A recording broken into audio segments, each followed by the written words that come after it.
ভাৰতবৰ্ষৰ শ্ৰমজীৱী মানুহৰ আন্দোলনৰ পিছতো ভাৰত চৰকাৰে বলপূৰ্বকভাৱে ভাৰতবৰ্ষৰ শ্ৰমজীৱী মানুহৰ কাৰণে যিমানবিলাক আইন আছিল আটাইবিলাক আইন বাতিল কৰি 4টা কোডত বিভক্ত কৰিছে। শ্ৰম কোড হিচাপে, লেবাৰ কোড হিচাপে পৰিগণিত কৰি পেলাই। আৰু লেবাৰ কোড কোনো আইন নহয়। এই ভাৰতবৰ্ষৰ শ্ৰমিক শ্ৰেণীৰ যিবিলাক আইনগত অধিকাৰ আছিল, ভাৰত চৰকাৰে লেবাৰ কোডৰ জৰিয়তে সকলোবিলাক আইনী অধিকাৰ কাঢ়ি নিয়াৰ কাৰণে ব্যৱস্থা কৰিছে।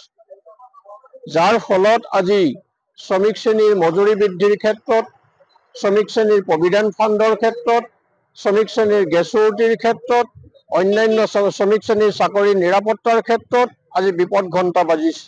যাৰ ফলত আজি ভাৰতবৰ্ষৰ যিমানবিলাক ট্ৰেড ইউনিয়ন আছে, শ্ৰমিক শ্ৰেণীৰ ইউনিয়ন আছে, 10টা কেন্দ্ৰীয় ট্ৰেড ইউনিয়ন আৰু ভাৰতবৰ্ষৰ প্ৰায় 56টা ফেডাৰেশ্যন, আটাইবিলাকে লগ লাগি আজি এই শ্ৰম কোড যি কাৰ্যকৰী কৰাৰ কাৰণে ইতিমধ্যে যোৱা 20 নৱেম্বৰ তাৰিখে নটিফিকেশ্যন জাৰি কৰিছে।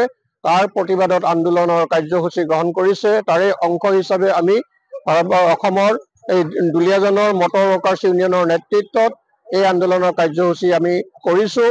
ইয়াৰ জৰিয়তে আমি ভাৰত চৰকাৰক আমাৰ দাবী হৈছে এই লেবাৰ কোড, শ্ৰমিক বিৰোধী লেবাৰ কোড বাতিল কৰিব লাগে।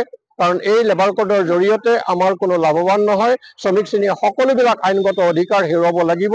গতিকে এই শ্ৰম কোড আমি নামানো, এই শ্ৰম কোড বাতিল কৰিব লাগে। এই হৈছে আমাৰ দাবী। এই দাবীৰ ভিত্তিতে আমাৰ আন্দোলনৰ কাৰ্যসূচী।